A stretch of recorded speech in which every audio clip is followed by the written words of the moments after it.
Hello people, so today I am going to replace this aux input right here.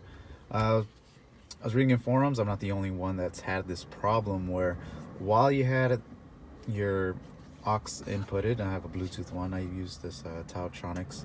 It's pretty good, I haven't had a problem with it, but let's say right now it's on the radio. You had something inputted here, shows aux, but if you just if you hit a bump or anything like that, it'll just like that, it'll go straight to the radio. So, and other times you would get sound on one end, not the other. You would have to twist it a little, but then you run the risk of it just popping into the radio again. So there we go again. Just slightly move it and it changes back to the radio. So I'm going to replace it. I've actually bought the motherboard, not the whole plastic housing of it. It's cheaper that way. Got this on eBay. It was 30 bucks. There's information if you guys really want it. eBay was the cheaper route. Everything else that came with the housing was about 50 bucks. So I'm gonna take this apart, show you guys how to do it. Fairly simple tools: Phillips screwdriver and a flathead, small little flathead to kind of poke and prod at some hinges. You'll see what I'm talking about later. So actually just do it one hand. Let's start here, just pull from the top and just pull. That's it. Same on the other side. Start from the top, just grab it and pull it. Just throw those things over there to the side. Next, that part right there around the gear shifter, just pop that up and slide it right off. The next part, you're going to unscrew those first. That's what a Phillips screwdriver is for.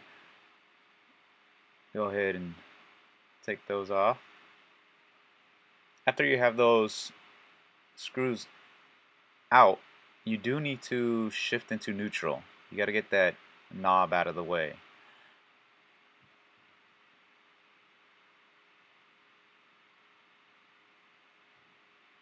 Go. This, you're just going to pull it right out.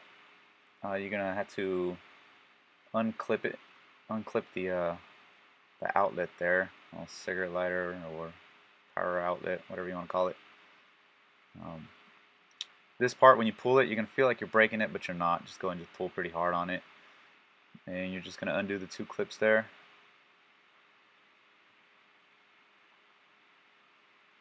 Still, again, just one-handed.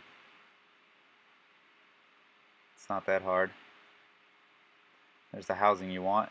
You're going to want to push the tab on the top and the bottom and push this thing outwards while you're doing it. So have some tension on it while you're pushing down. There you go, comes right off.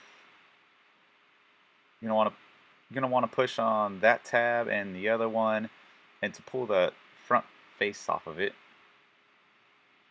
just keep tension on it, and that thing should just pop right off. There you go. You can see the motherboard. You can't pull it out in that direction. You actually have to push it out from the other end. So you have to remove that top piece right there. It's easier to just put your thumb underneath it, kind of like you're trying to pull it out. You can see what I'm going to do here. As if you're trying to pull it out, and then move that piece of plastic out of the way with the screwdriver. Be careful with it though, because that is a very flimsy piece of plastic that can easily break. So there you go. It popped right out. It luckily landed on the seat next to me. And then from there you should be able to push the motherboard right back out. Pay attention to where the motherboard slid, the little slot that it slides right into. Put everything back in the reverse order.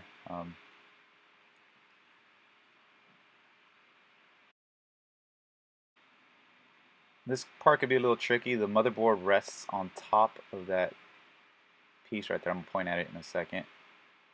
Right there. It'll rest right there, so that'll help you guide.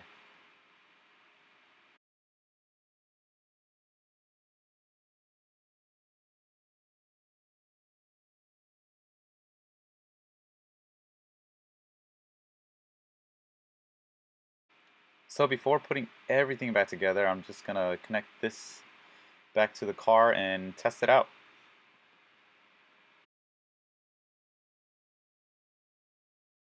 Alright, so we're gonna test this out here. I have it on the radio currently. See if I can do this one-handed.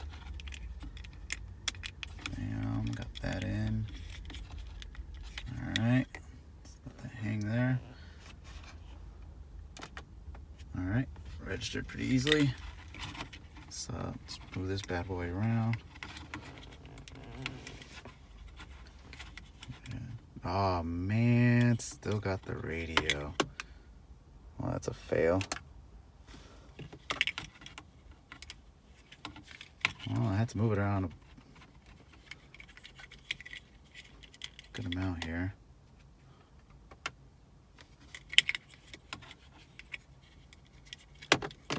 Well, I can tell you it's